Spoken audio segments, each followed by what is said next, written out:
Talk and Power, your motorsport and motoring radio show. Now on 88.5 FM, The Valley Comes Alive. And podcasting across iTunes and talkandpower.com.au. Okay, episode 114 of the Talk and Power podcast. We have another special guest on the episode this week, and it gives me great pleasure to introduce Paul Blank. Paul, thanks for joining us on the podcast tonight. Thank you. It's a pleasure to be here and join in. Well, yeah, look, welcome along. And like I said in my notes here, we've had many guests on the podcast that are expert in their respective fields. But tell us a bit about yourself and how you became one of Perth's leading classic car experts. I guess it really came from a fanaticism about all things cars since I was a baby. And yeah, my interest has been very broad, from classic cars to competition cars to things about new cars, everything car-wise, and I've just really focused on that sort of thing for my whole life, and I guess my strongest interest has become in the classic car field, and that's the field I work in these days. Do you make a 9 to 5 living with cars these days? So that's a lot of us strive to that, and I take my hat off to you for being able to do that. So these days, part of your job is a classic car broker. I know, even though we've never met before, a lot of people have spoken to me about you, so you come highly recommended. So clearly you're an enthusiast that people trust and respect. How do you go about finding a home for a classic car? It's an unusual process, I guess, compared to where somebody might just list a car online or something like that to advertise an everyday car. I've got a lot of contacts and clients who like particular sorts of cars or a particular model of car that they're seeking. And even if I'm not sure that there's a particular person for a specific car, my list of contacts is pretty broad in the classic car world, and I put the word out there for something that has become available, and usually there's somebody who likes to put their hand up for it. Not always. And sometimes I have to spread the field fairly widely. I've got contacts all around Australia, some overseas, and sometimes cars move beyond our state border. Yeah, okay. It must be quite a task, and obviously it's not something that you can do just overnight. You've got to build up a repertoire of customers, I guess, and also buyers and sellers as well. Yeah, very much. But because I've always been involved in the classic car world, whether that's through areas that are really nothing to do with buying and selling, or from being a broker, I do have a lot of contacts and people with also all different interests in the classic car world, so that makes the whole thing work. Yep. In the past, I've read a comment from yourself. You say when it comes to buying or selling a classic car that you should do your research, and often enough you often say go back to the auctions and look at auction results. Yeah. Do you think that we're moving to a world, because we're seeing, the Shannon's auctions come along and Lloyd's, and they're heavily publicised now, auctions. It seems to be the marketplace. Do you think we're moving to a world where that's where we're only going to see classic cars? I don't think so. I think in this COVID period, there's been a rush of new businesses which are online auction based, which are not the big names that we know, like some that you've mentioned. And they're taking the opportunity while people are tied up at home, and some are Australian, some are overseas that are operating in Australia, but we've seen several that have come up in the recent period, and they're spending big to get a lot of publicity. They're really reaching out through Facebook, through the internet. Some of them will survive, some won't. Some of them operate very well and some don't. But equally the same with the traditional auction world. There are some very good players and some not so How should I say? Some that don't play the game by the best rules. Yep. Some that even make their own rules. Yes, and ultimately those ones won't survive because they won't get the support from people long term. Yeah. A lot of people are not comfortable with the idea of the auction world. They really want to see and poke and prod and drive and make their own evaluation of a car, which they might not be able to do in an auction situation. So. I think the auction world is probably strengthening a bit, but it certainly won't become the primary way of selling a classic car. Yeah, okay. Well, fair enough. I just think that there's a massive focus, but you're probably right. I mean, it's this COVID world that we're living in where there's a demand you can't go anywhere, so there's a demand for vehicles, and perhaps that's the easier way in purchasing a vehicle, but not necessarily the best way. Yeah, I think that's true. And you mentioned before where I say people should do their homework by looking at auction results. There's a phenomenon that's pretty strong at the moment of people asking impossibly high prices for vehicles and comparing theirs to something that they might see online and therefore putting a higher price, and then the next person puts a higher price.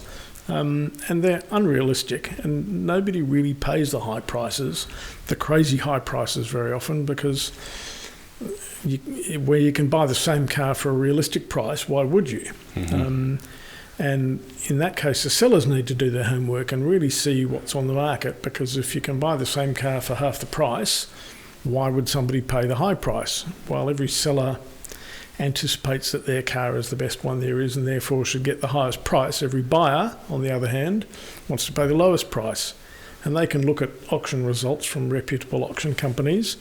The not reputable ones don't publish their results, but the reputable ones do. And they can find that information online pretty readily and see what real selling prices are, which at the moment, in many cases, are miles from asking prices. Yeah, okay. No. That's good to know. Hey, Paul, let's just take a step back. This is what you're doing now, but let's just take a step back. You have a Bachelor of the Arts in Industrial and Product Design.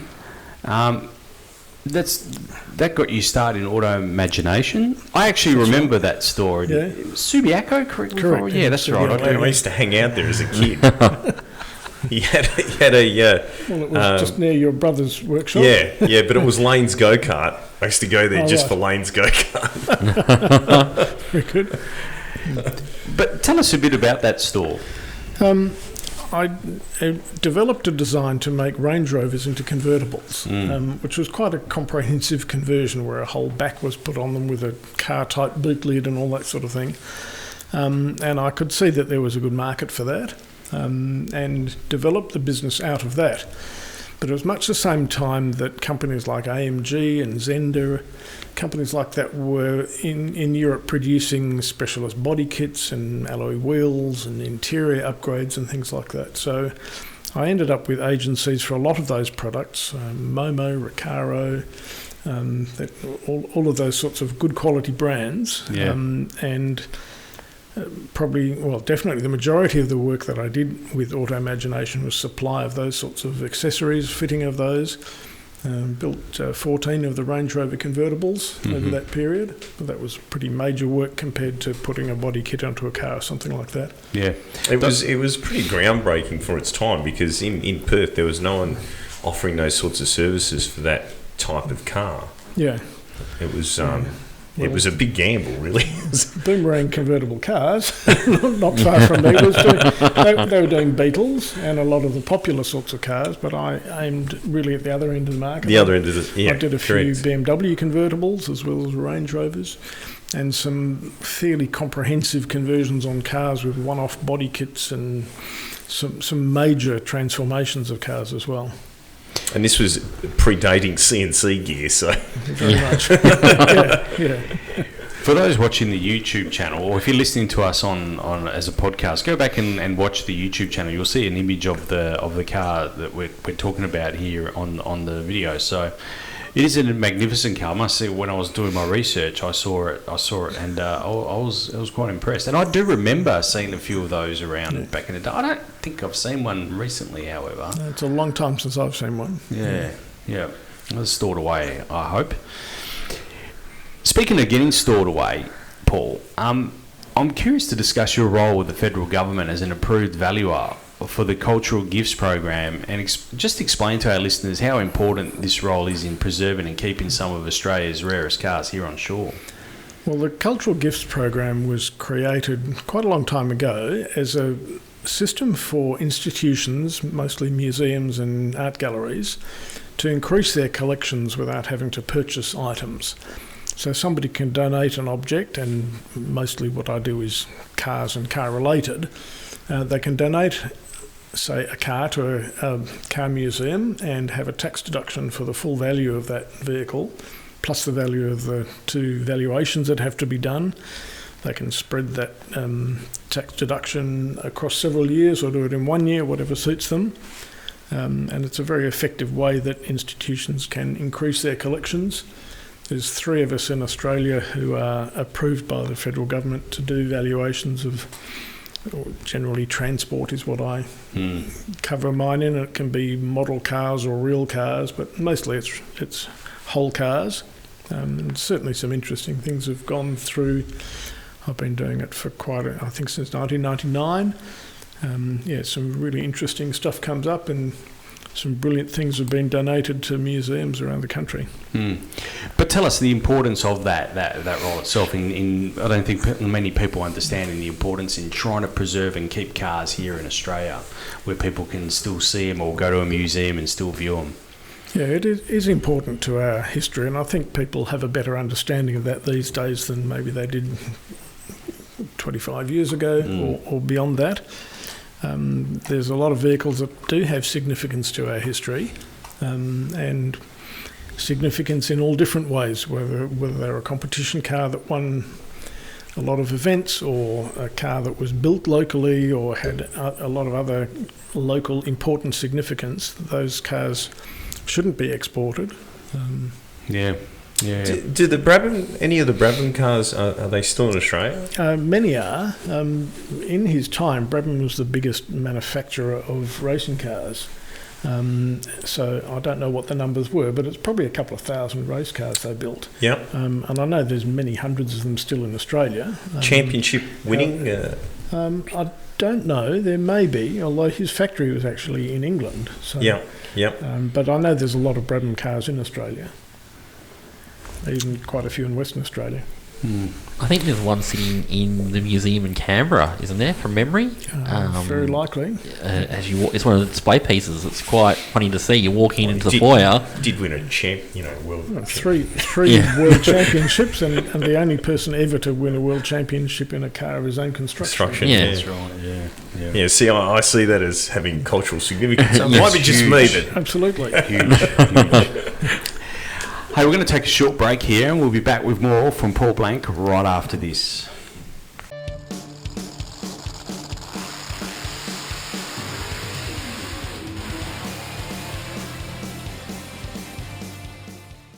Okay, Talk and Power podcast, episode 114, and we're here with Paul Blank, and it's great to have him along. Paul, it's enjoying this discussion. We were just talking about your work with the federal government, but you've done a bit also with the state government as well, in terms of Department of Transport, and under the unique and historic category of concessional licensing. For the uninitiated, tell us a little bit about 404. Right, Code 404 is a concession, one of about 40 different concessions there are that the Department of Transport handles for all different kinds of purposes, but it was created in 1964 for vintage and veteran cars, originally for veteran, and then it got expanded, and now it's for vehicles up to 25 years old, more than 25 years old in a rolling 25-year limit. The unique and historic category allows for newer vehicles, but they really have to meet quite stringent requirements of being unique or historic or both. And there's only a few vehicles on that, but I was involved with setting that up probably about 25 years ago. Yeah, it's really interesting, and we do hear, I hear on occasions even some new cars coming through on 404, a Ferrari of a particular build that had special trim in the seats or whatever it may be. Yeah. It F40. needs to be more than just a sort of decorational thing that makes the car special. You get Veyron maybe. Yeah. Yeah, absolutely. But one of the vehicles we discussed when this was being developed was Ferrari F40. Yep. So they were only made left-hand drive. They were newer than 25 years old. They had Perspex windows. They don't have enough ground clearance for the sort of regulations we have in Western Australia. And using that as an example is how this whole thing was developed. So, yes, a Bugatti Veyron would be a perfect car for that. Yeah, yep. While we're talking 404, it's very important to discuss the importance of car clubs and what they play in implementing, I guess, 404 as well. Can you explain it? Like, we view car clubs as just a social thing, and they are, but tell us a little bit more about the importance and what they play in the 404. Well, you're right that the social element of car clubs is a very important aspect of what they are, but the Department of Transport understands the importance of clubs as far as disseminating information to people who have cars of interest, not having any control over members, because clubs generally don't, but to be able to make sure that people have a good understanding of what the regulations are for Code 404 and also the new Code C4C. And they, in fact, Department of Transport makes it a requirement that people are a member of a car club to be able to access either of those concessions. Yeah, yeah. Well, tell us a bit. You're talking of car clubs. You sit in the Council of Motoring Car Clubs. Tell us a bit about your work there. The Council of Motoring Clubs represents, I think it's 110 different clubs at the moment. I'm not presently on the committee. I'm co-opted onto the committee for looking after aspects of Code 404 concession, although for off and on for most of the last of the probably 4 decades I've been on the committee in different capacities. So the CMC represents the interests of different clubs. And runs the annual Classic Car Show, which is a very big event. The last 5 years that's been held at Ascot Racecourse, with about 1,000 cars there. It's a magnificent show, I must say. Yeah. It is very impressive. But at the moment there's a lot of work going into the concessional side of things.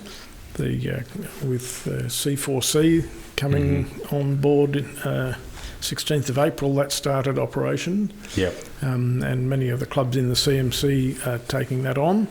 Some are not, but there's no obligation to. And we're also in negotiations with the Department of Transport about some changes that they want to make to the existing Code 404. Yep. That'll be... I think there's a lot of negotiation to be done there until that's resolved. Can I ask a question without notice? We can cut it out if you want. Is stamp duty part of that?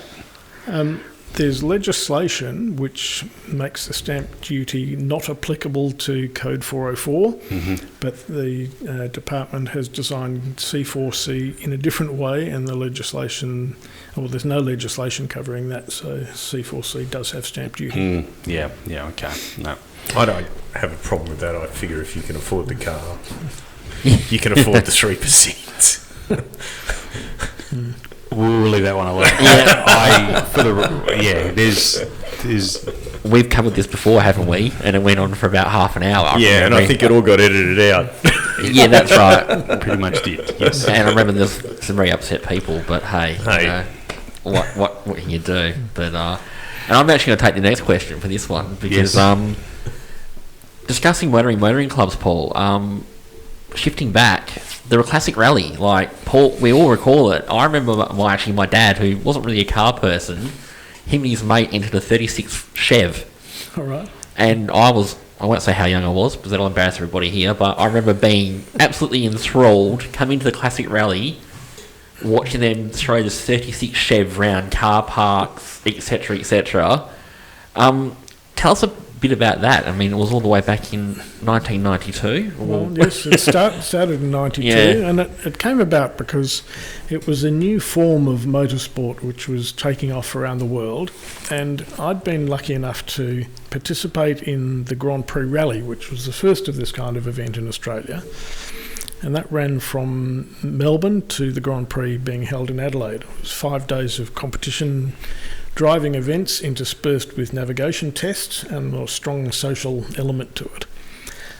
It was a pretty big deal, that event. In fact, Sterling Moss was in it, and Fangio presented the awards, and fabulously exotic cars in there, and it really captured the imagination of the exotic car owners of Australia. So from vintage cars through to current model Lamborghinis and things, there was a fantastic mix of cars, and fortunately I was able to compete. I had an Alfa Montreal, which was the V8 engined Alfa, sent it over east, did that rally, had a fantastically good time, and thought somebody's got to do something like that in Western Australia. And by the end of it I thought, well, why don't I put my hand up and put an event like that together? So it took a lot more work than I probably anticipated originally, but it was the second of that kind of event in Australia, and it ran for 12 years, and I made sure that the formula of making it a very high profile event, so having lots of media involvement, celebrity drivers, all that sort of thing, to keep it high profile for the competitors and also for the event itself, for the strength of the event itself. And it worked fantastically. No, so I have very fond memories of it. So the next question was, who were some of the famous celebs that came and participated? I remember Eric Banner coming over at one point, having a chat to Eric Banner, I think in a car park in Mandurah. And one of the nicest guys I've ever met. Also, I remember having a cup of tea with Ross Duncan more than once at a classic rally. Who are some other interesting people who have come over for these ones? We had some people both from the sort of movie and media and celebrity world, like Banner, who you mentioned. A lot of famous drivers. Jack Brabham was in it twice. Sir Jack competed 2 different years. Rosemary Smith, who was the first woman to win a Round of the World Rally Championship. She came out from Ireland and competed twice in the event. Peter Brock was in it. John Goss, the Bathurst winner. Every year there was somebody who was a big name there, and sometimes more than one. And people, some like Ross Duncan, probably competed 5 or 6 times in it. Yeah, excellent. It is. I have really fond memories of it as well, and I mean, the early 90s for me was a formative year for me. I just finished high school in 92. And you just get your license, and this was really a magnificent event. I really enjoyed it as well. We had big crowds to all the sort of public spectator events, thousands of people at some of them. And there's one year we had, I think, 160 cars was the most we had competing in it. And I look back today and I just can't fathom how we got the logistics of it to work, but we did. So there'd be several different competition events at different venues running at one time as the cars progressed through them. Yeah. The navigation tests in between, so the presentation dinners were as big as 500 people at the dinners. But it was great fun, even from doing the hard work perspective of it. Yeah, I can imagine that would have taken up a fair amount of time organising something like that. A huge amount of time. Yeah, I can imagine. Funnily enough, the City of Joondalup have been talking about conducting a classic road race in a similar description. I guess my question to you is, what are some of the challenges that those guys would face now that they didn't have to worry about in the 90s? It's really regulations, where there'll be council regulations, state government regulations, insurance regulations and things which are just so much stricter these days. Mm-hmm. So I believe Joondalup's looking at doing a Round the Houses event, which is a sort of historic street racing reenactment, which is usually done as regularity, so it's against your own time that you set rather than racing against each other. Mm-hmm. But compared to the early days of even that kind of event, they'll have to have such rigorous safety measures, both in the planning and in the production of it. But it's still possible to do. The Vintage Sports Car Club runs an event like that in Albany. In fact, that's in a couple of weeks' time. They do one at Northam, so they're a lot of fun. They are. I'm just looking at the time here. We'll take another break. Sorry, Todd, have I cut you off? No, you're fine. We'll take a break here, and we'll be back with more from Paul Blank right after this.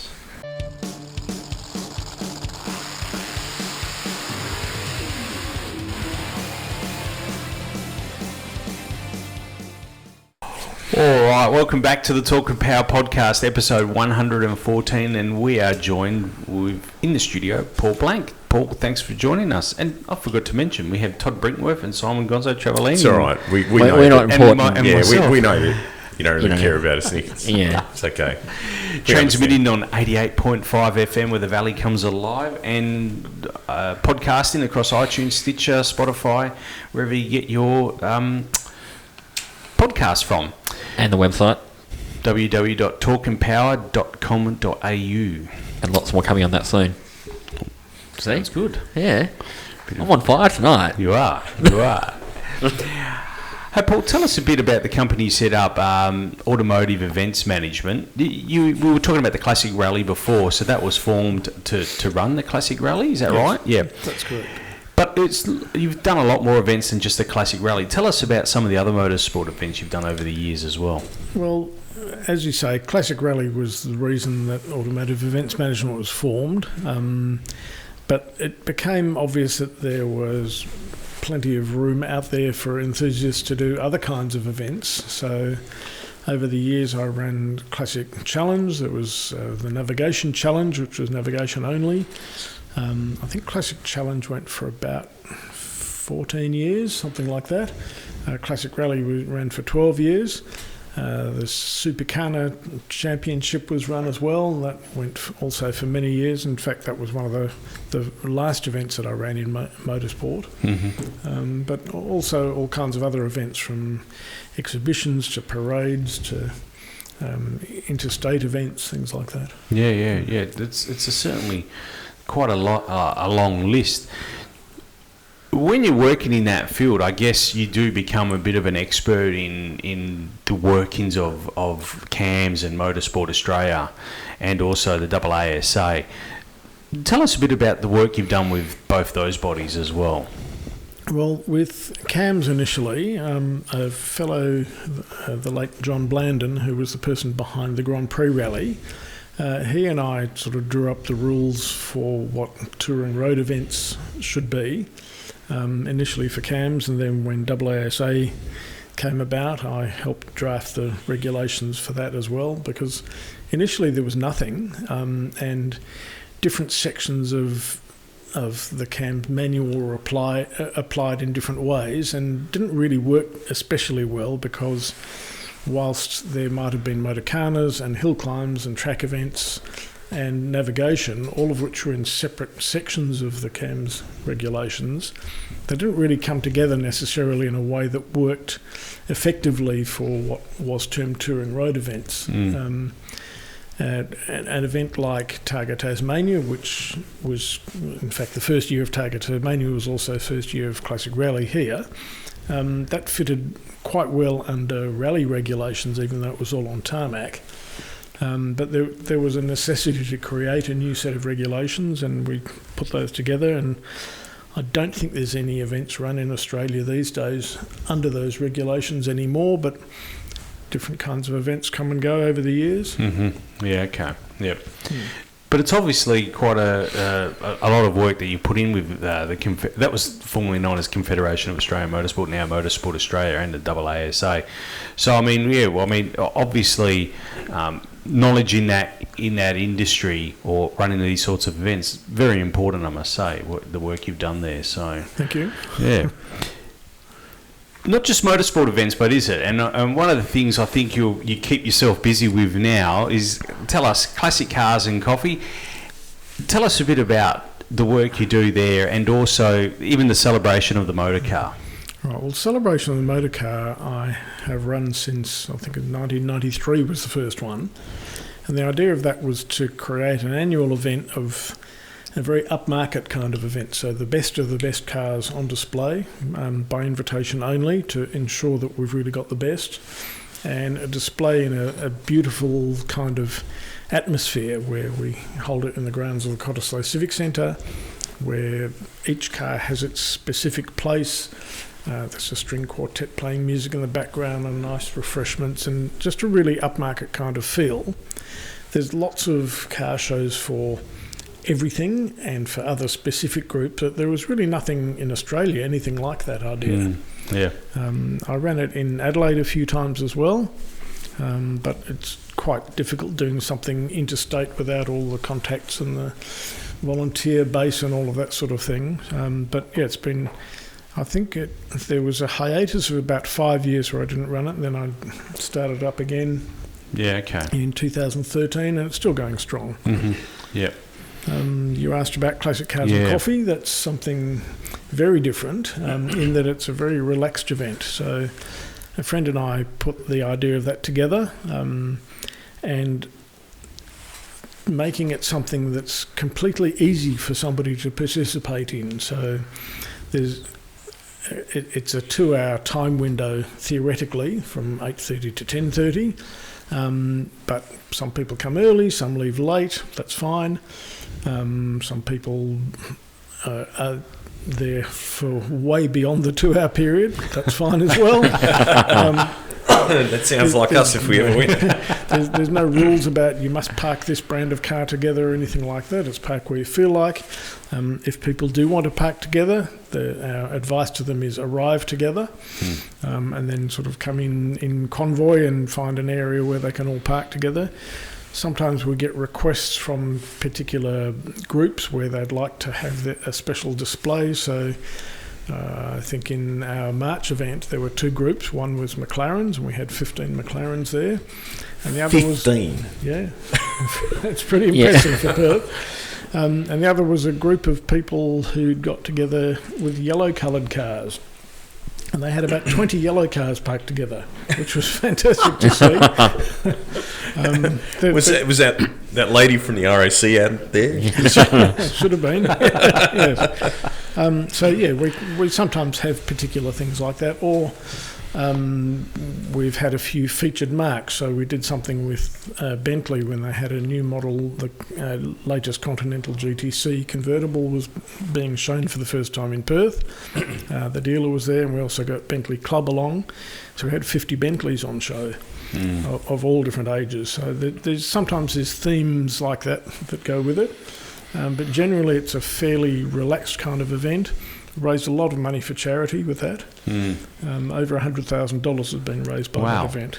Yeah, That's incredible. I've been to many a Sunday at UWA, of course. Yes. And I actually can't believe, I was going to say this when Simon said, wow, the 15 McLarens. The car scene in Perth is, I can't believe a lot of these cars live in Perth. We've had many conversations with my friends and I going, we're in Perth. This is here on a Sunday. We can not touch, but you can look at it and go, wow, like that's tucked in someone's garage. One of the things I like most about that event is the variety of cars it brings out. And whilst I'm very involved in the car scene in Perth, I can often find a car that comes to that event that I've never seen before. And an interesting, unusual car. Now, whether that's a Bowler Land Rover hot rod machine, or whether it's a McLaren, or whether it's a veteran car that I haven't seen before, or a bubble car, or whatever, the event just brings out all kinds of cars. And of particular importance, it's the only event that I ever go to in Perth where there's a complete age range of people participating. Yep. So usually you go to a car display and the average age of people is in their, say, 70s. Or you go to something, my son who's 15 likes me to go to these, to take him to certain meets where all the cars are sort of newish, mostly Japanese kinds of cars, and I'm the only old guy there because I'm someone's dad. But the Classic Cars and Coffee has everybody there. So whether it's a young guy with an old Honda City that he might have spent $5,000 to buy, but it's a rarity today, or whether it's an old guy in a $300,000 Rolls Royce, doesn't matter. They all mix in the same thing. They appreciate and admire each other's cars, and that to me is the greatest strength of that event. Yeah, but so some of the conversations I've had with people there, I've stopped and I appreciate a lot of bizarre things, some would argue. Yeah. And people be like, oh, do you like my car? And I've had people tell me wonderful stories that I never knew. One of them being a classic Porsche that had been around the world, I think 2 or 3 times all up. And just, he was happy that someone wanted to listen. And I'm like, yeah, bring it on. Like, this is great. So... It's an emerging show, but isn't it really? Because when we think about it, 10 years ago, there was no such thing as the the cars and coffee deal. That's right. Now it's this short show. It's appealing to everyone because we're all time poor. We're all having to take kids to footy or soccer or whatever it may be. And then, so we've got the time to do that. Get our cars out. Quick, short show, 2 hours. Catch up with a few people. Have a coffee, as you say. And see, it's incredible the amount of cars that we see out and about. I've seen a hand of those 15 centres. I reckon I saw 4 or 5 of them cruising together that day, and it was amazing, absolutely amazing. You can just pop in. That you mentioned, when I first started running the event, a lot of people's wives would come up to me who I know through the car scene, and they go, "Paul, this is my kind of event." Yeah. It's not sitting all day behind your car waiting for something to happen, which won't happen.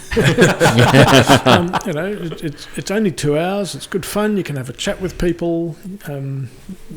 Whatever's there is interesting. You can have a coffee or something, and then it's done, and you go. Yeah. You go home and do the mowing. Yeah. Or you go for a tour of UWA Gardens and look for the peacocks, which my friend never believed me. There's peacocks in UWA. There's peacocks. My daughter's favourite thing to do after classic cars and coffee. There you go. Yeah. A history lesson for everybody. I don't know if there'd be too many people with McLarens that mow their own lawn. I think you're right. No, it's a magnificent event that you do there, and I sincerely enjoy it. We're going to take a short break here, but when we come back, we'll talk about your automotive tours that you have done in the past and looking to do once this world opens up once again. So we'll have a quick chat about that right after this break.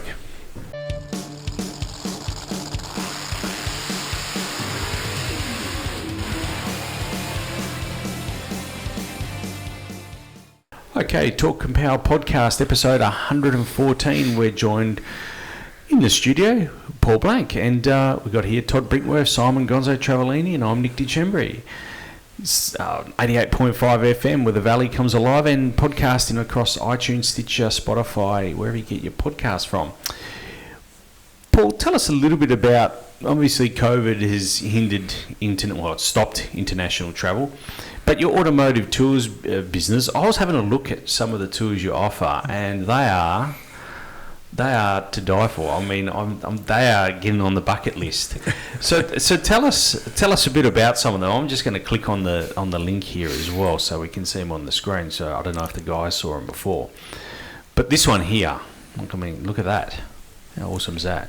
Tell us a bit about some of these tours that you've done in the past. Well, they came out of me travelling around Europe and going to do the dream car things. So going to great events and great museums and collections and seeing famous car connected things.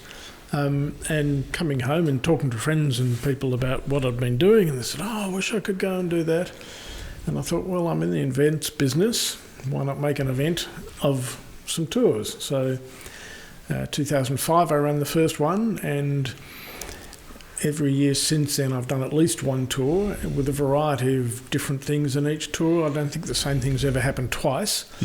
And it's incorporated things from Formula One driving days to going to the Monaco Grand Prix or Le Mans or important museums around Europe.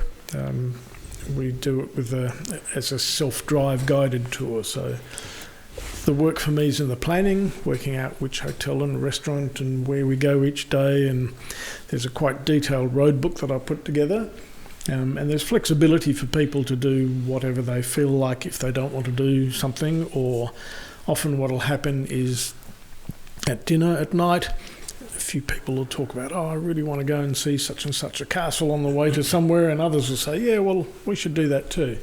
But at night they know there's a good hotel that I've sussed out is appropriate in every way for us, that its location is great, that we can park our nice rental cars that we've got, that it's good access to get in there, get out of there, to do what we want to do the next day, etc. They know that the restaurants are going to be nice, that I've selected the right kinds of restaurants that capture the spirit of the place we're at, etc. So they don't have to worry about those aspects, which they would worry about if they were just touring by themselves.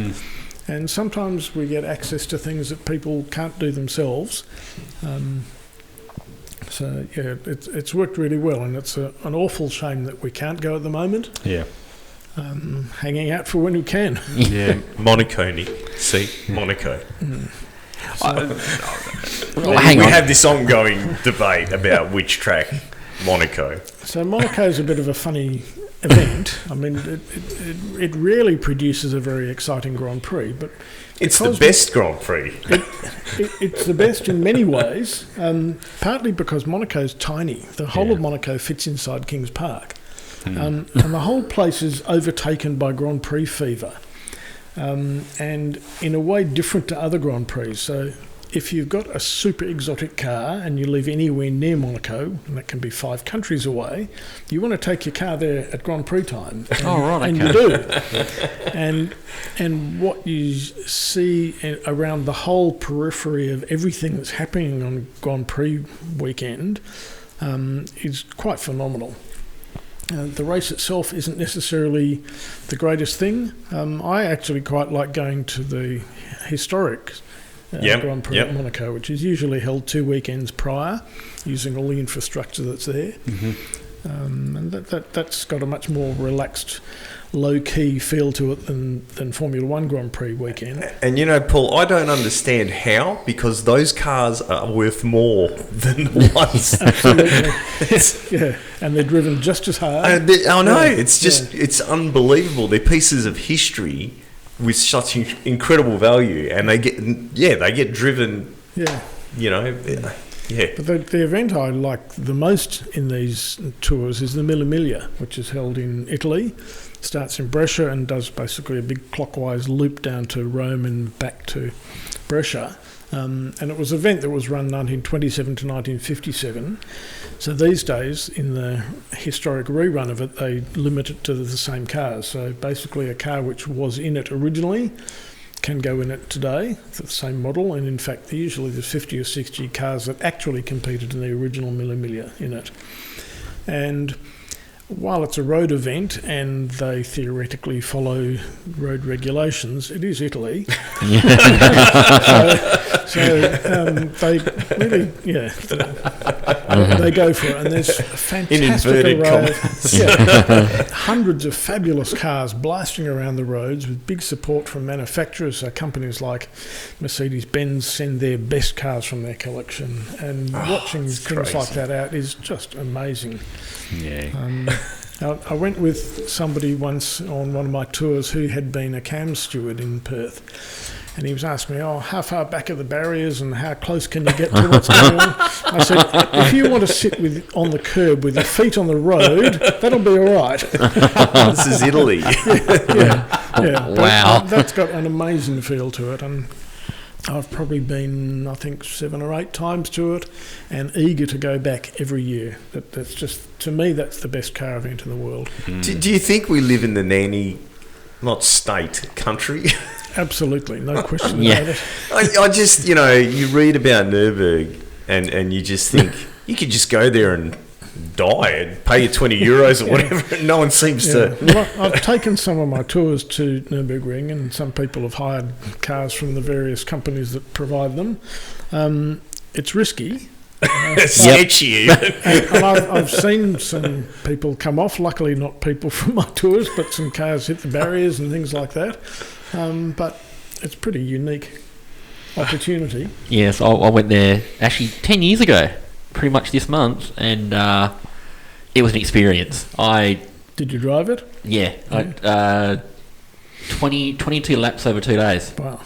In what car? A Volkswagen Scirocco. Okay. Good. But I was quite fortunate to go with Franz. Yes. And he had a Beamer that I went in for a lap with him, and that was quite an experience, Franz driving around the Nürburgring.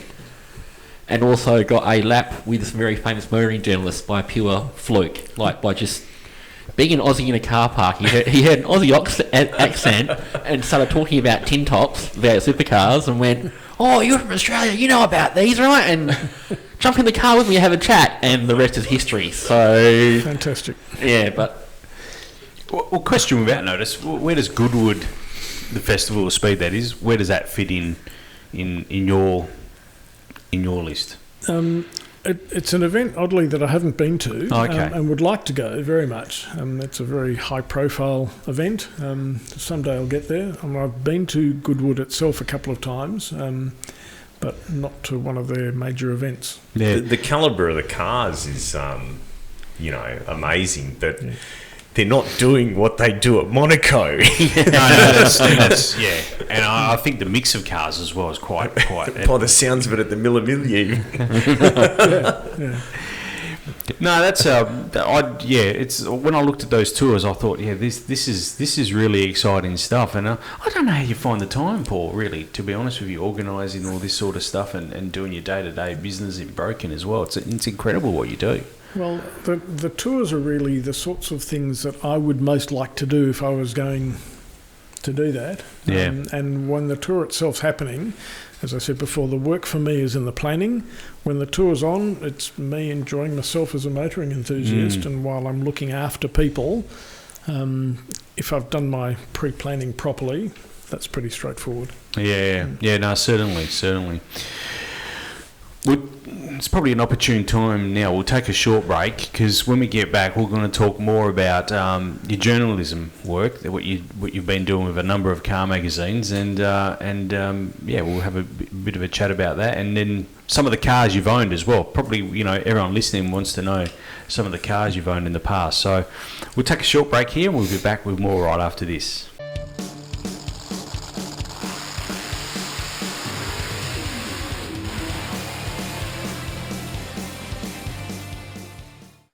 Okay, episode 114 of the Talk and Power podcast, and we've got in the studio Paul Blank. All right, Paul, as we were saying just before the break, you also do a fair bit of work, journalist work, unique cars in Australia, classic and sports car UK, Australian classic car, and you're also the motoring editor for Scoop magazine. So that's a big one there. Tell us your work there, and first tell us about your work there, and then I'll ask you my second part of my question. All right. I don't do a lot of writing these days, but for about 10 years I really concentrated on that, and the publications that you mentioned, I was regular contributor to all of those. I think the last issue of Classic and Sports Car had an article that I wrote in it, and that's probably the first thing for 5 or 6 years that they've published. I'm motoring editor for Medicus magazine, which is the AMA magazine, and there's not a lot more that I do in motor writing at the moment. That's incredible. So the AMA have their own has a motoring section in there. Yes. Yeah. Okay. All right. Yeah. No, that's fair enough. That's so. How does people like ourselves get a gig in a journo's role? How do we? It's, I guess, much more difficult these days than it used to be, because the publishing world has changed dramatically in the last 10 years.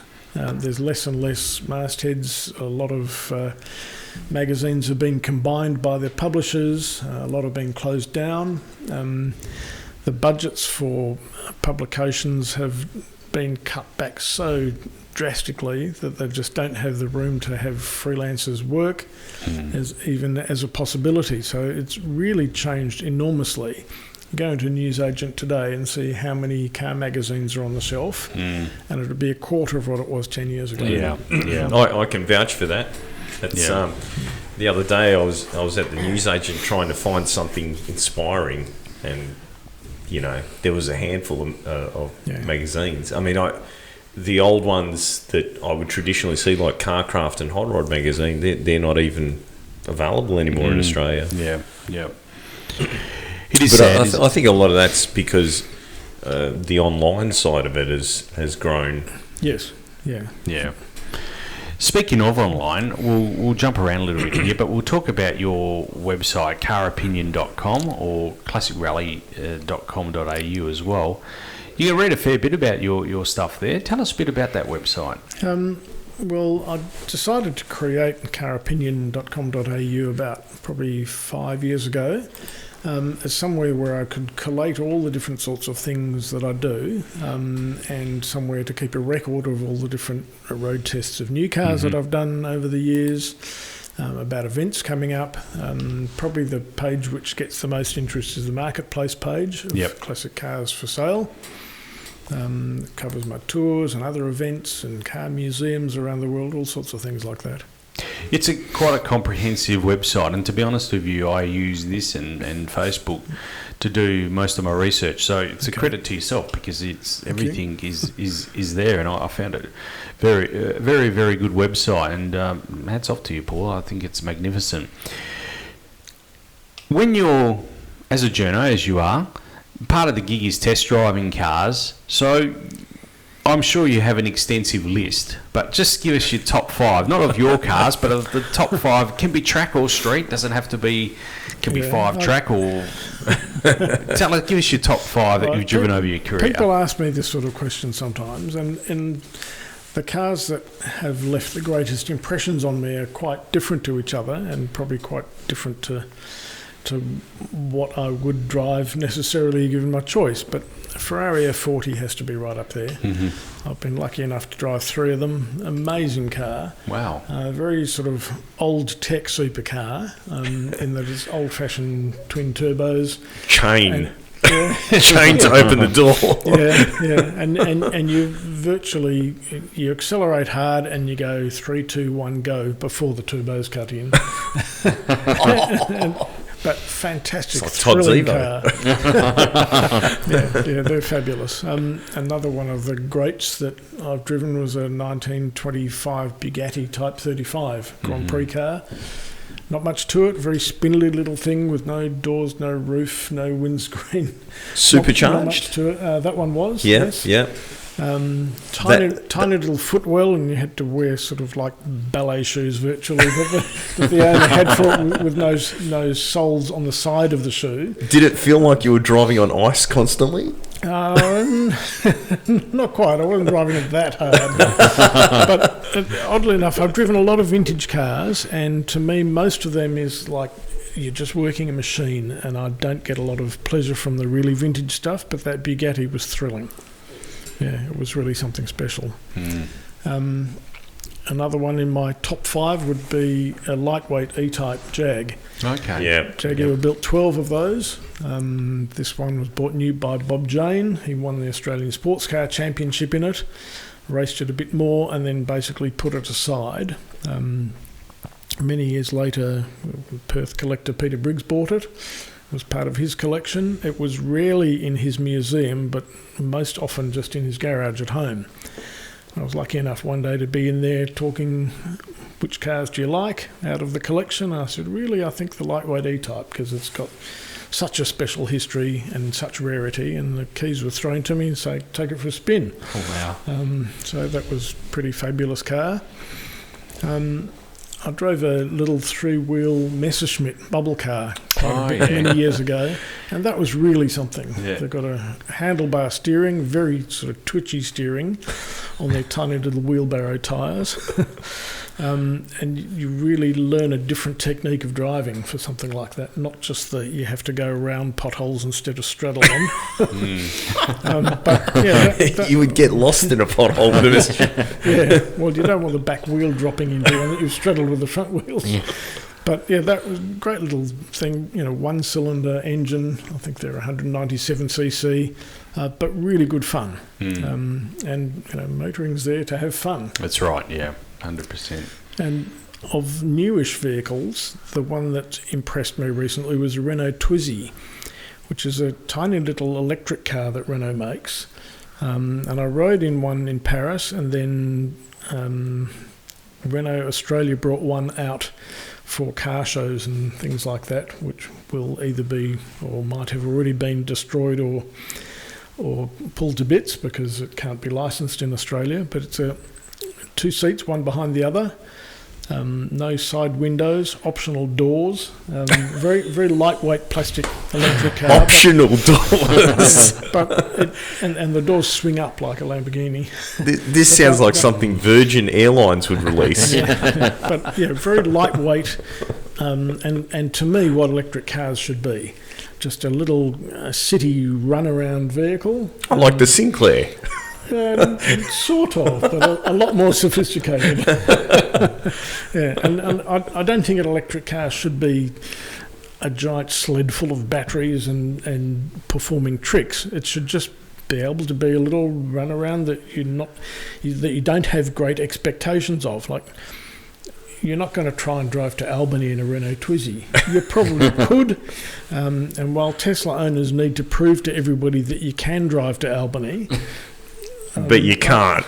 You can't. Yeah. Shout out to our listeners that own Teslas. We do have a few now. So, On that note, Paul, Yeah. the whole electric car thing, do you foresee the day that we will no longer be able to buy petrol, and what effect will that have on the classic car world?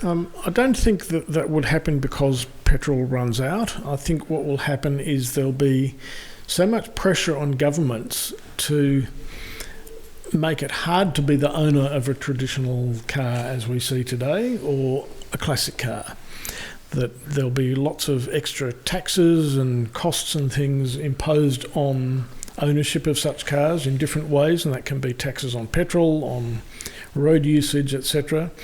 That pressure will ultimately benefit electric car ownership so much that it'll sort of just make ownership of a classic car more difficult, but petrol will always be available and people will always be able to use their old-fashioned cars.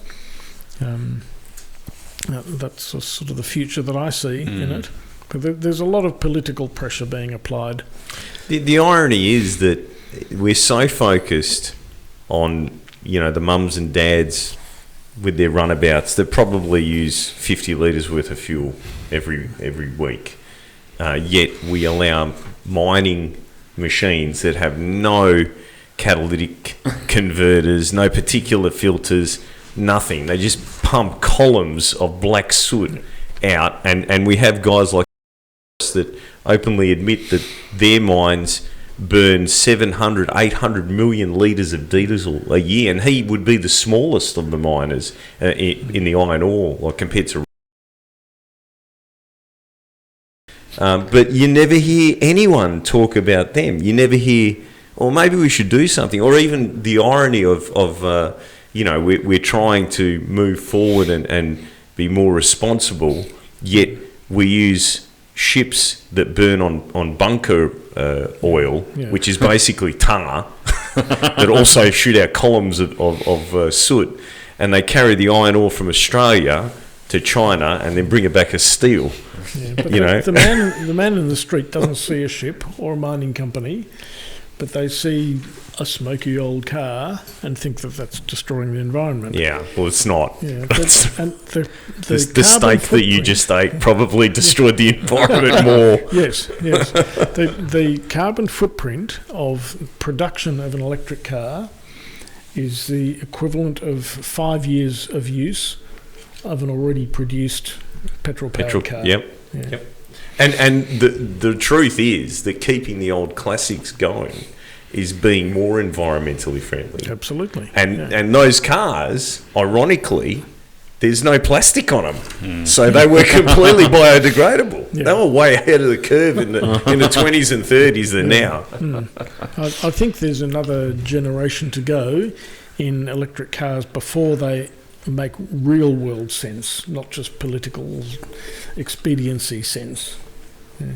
We're not allowed to say anything about that on the radio station. I get banned every time. Anyway. No, we agree 100%. I think we did the maths. Well, you did the maths not that long ago about the electric vehicle. Yeah, we took the most efficient electric and petrol car that were comparable, and it doesn't work. The reality is that the electricity, the CO2 emissions from producing the electricity, and it's different in each state, and we did a very vast comparison of every state, and there isn't one where you're actually in front. I think when hydrogen cell electric cars come on stream eventually, that's a much better answer than what we're seeing today. Yeah. Toyota, I believe, is spending a lot of money on the hydrogen cell development. Right. Yeah. So did we cover 5? I know I cut you off there. Yes. That was all. And and the Magnificent Five. Speaking of cars, we will take a short break here, and we'll be back with more from Paul. We're going to talk about some of the cars he's owned over the years himself, right after the break.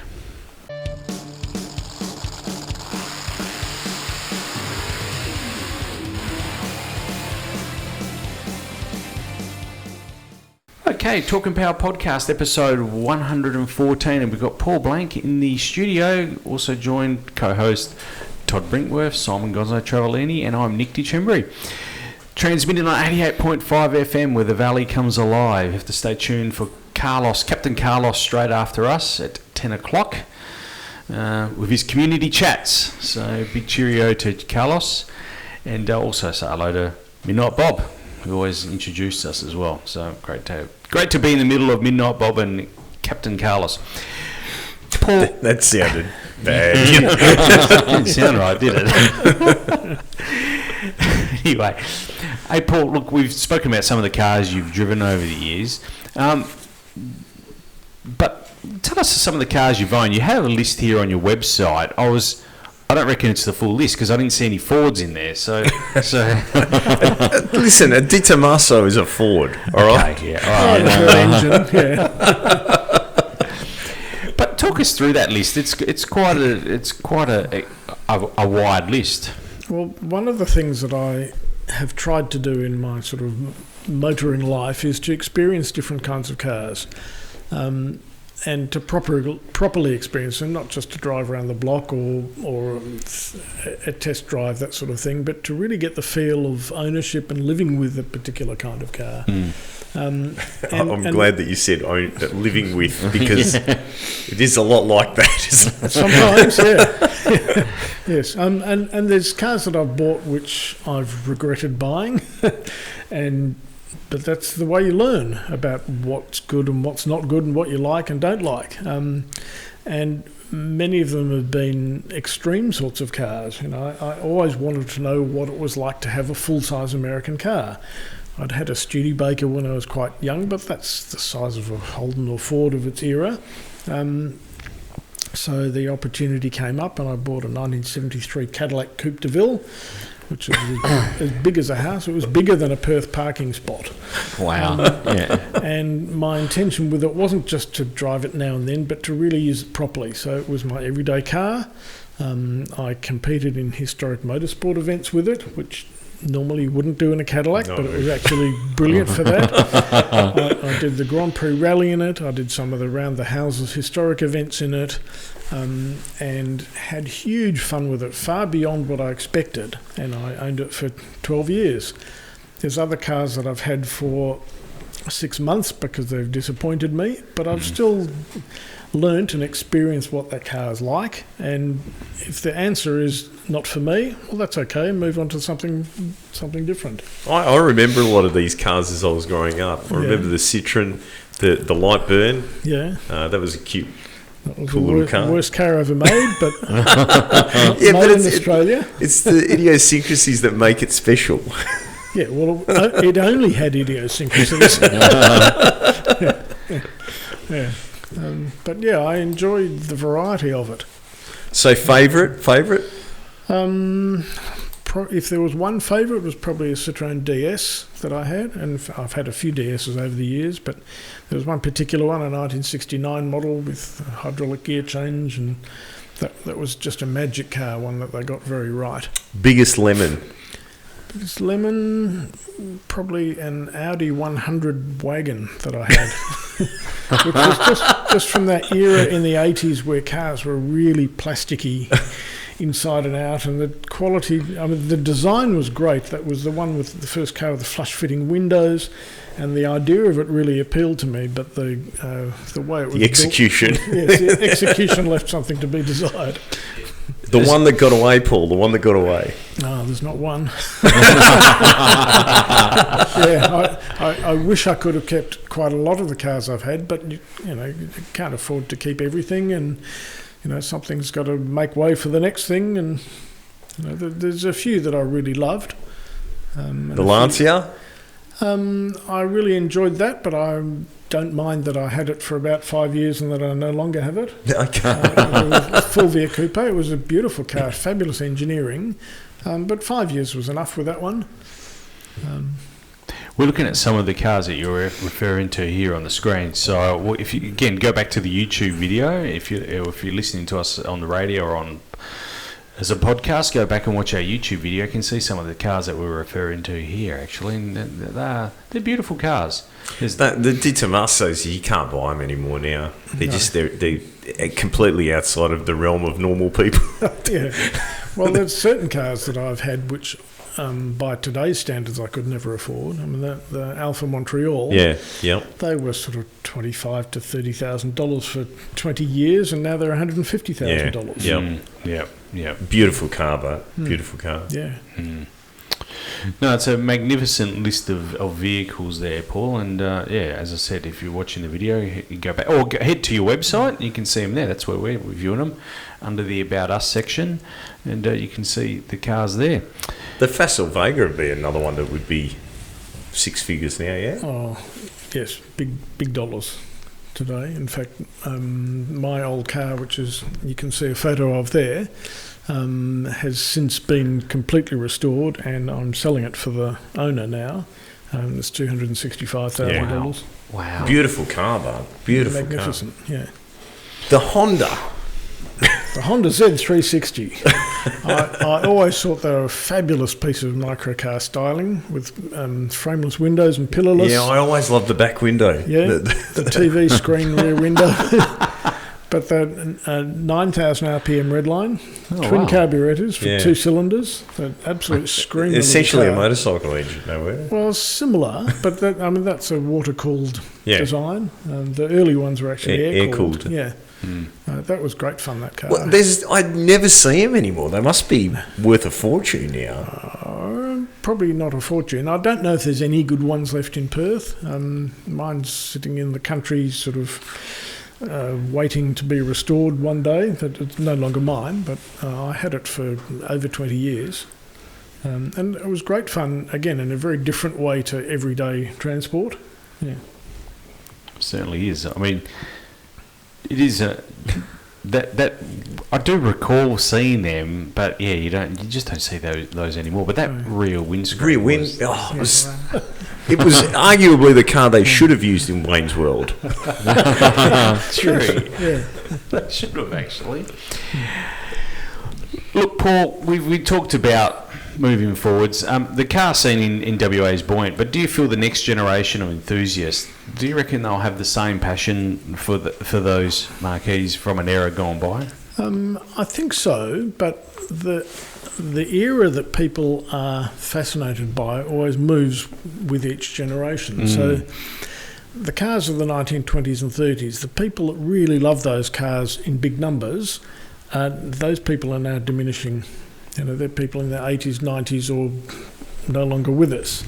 So, in part, that keeps the value of those old cars quite low because there's not much demand. And I think people, like most, the cars which they were impressed by when they started liking cars. Yeah. And for most people, that's in their teen years somewhere. So, you look at people, my son's 15 years old, and I say, well, what cars does he really like now? He likes R32s. Well, R34s. But, cars like that, or late model RX-7s and that sort of thing. That's what excites him. But in time, when he's 40, they're going to be very old cars. Yeah. And there won't be many of them left, and those which are left, enthusiasts will have and will love. But the same thing, might be an early MX-5. But in saying that there are, like, that group of cars that you've mentioned, the Series 6 to me, that shape, that's timeless. Absolutely. Beautiful. That was a classic from the day it rolled out of the showroom. Yeah. And that category of cars is really the only group of classic cars which has seen an increase in value that's notable in the last couple of years, where others have remained fairly static and generally going up slightly, but not in the dramatic way that the Japanese cars of that era have. But then something that we've discussed with I've forgotten his name now, from Shannon's. James. James, Yeah. sorry. Apologies, James. There are cars that will always be, like Lamborghini Miura or the classic Countach or, 250 GDO. Or, they will always be sought after, I believe. Because there's so few of them. Yes. And there's increasing numbers of people in the world and of people with money. So countries like, say, India, which 30 years ago might have only had a few millionaires, has hundreds of millionaires today, and some of them will develop interest in classic cars. If there's only 200 good Lamborghini Miuras left in the world, they've got to be spread out further. Yeah. So you're quite right. There will always be demand for certain rare cars like that. Yeah, most definitely. Paul, well, look, we've had a great interview here, but for people that want to know a little bit more, tell us, where can they find more information? We just mentioned caropinion.com.au. That's probably the best place for people to go because it covers the most. Yep. Yeah. Also, just want to plug the website, classiccarsandcoffee.com as well. Yes. I should head there because that's quite a good website as well, and it's got all the upcoming dates as well. And celebration.org.au as well. That's for the celebration of the motor car as well. So, or head to caropinion.com.au. Also on Facebook, Interesting Cars of Perth. It's up in my news feed. So to be up in my news feed, we need to explain. You obviously got to be updating it, putting new material on there all the time. So tell us a bit about that as well. Facebook, Interesting Cars of Perth. All right. I created that about a year and a half ago, and it's going really strongly. We've got about 8,000 followers at the moment, and it's rapidly growing. It takes a lot of curation, and I'm on there at least once a day checking things and removing inappropriate sorts of posts and adding posts. But I believe it's necessary to do that to keep the quality of it up. And I get a lot of feedback from people saying it is good quality and that they enjoy the fact that the idiots that might get onto somewhere else don't remain published there forever. There's a lot of historical information, but all Perth car related. So it might be an old ad from the 1930s or pictures of an event that happened in the 1960s or something like that. But a lot of it is just interesting cars that people see around the streets or hidden away in garages. There's a lot of treasure in Perth and always has been. And it seems to have captured people's imaginations. Most certainly. Someone actually put a photo of my car on there once. Actually, I was taking the family out for a spin, and someone snapped it, and they said, "Check this out." And someone actually saw it and tagged me and said, "Hey Nick, check this out." And admin didn't remove it. It didn't bother me. I wasn't fussed by that. It was It was actually a bit of an honour, actually, to be honest. Yeah. So it's. I think it's I'm always going there, but as I said, it's always on the top of my news feed. So you must be doing something well there. So excellent. Really appreciate that. Okay, Paul. Well, look, thanks for coming in. Thanks for joining us on the podcast. We really enjoyed it. I really pleasure. enjoyed this interview, and look, we'll catch up with you. I reckon in down the road some stage. We'll be get happy you back to come back again. Yeah. Maybe we can have a specialised podcast on a particular brand of car. So that I'm sure that there'll be an event that we'll be attending at some stage or another. Most definitely, yeah. I know COVID's mixed everything up a little bit, but things have eventually got to go back to normal. You're very welcome to come to any of the events I'm involved with and do something from there. That'd be great. Oh, awesome. Good. All right, guys, thanks for coming in as well. Thanks, Todd. Thanks, Simon. And we'll catch you in a couple of weeks' time. All right. Take care. See Talk you. and Power, your motorsport and motoring radio show. Now on 88.5 FM. The Valley Comes Alive. And podcasting across iTunes and talkandpower.com.au.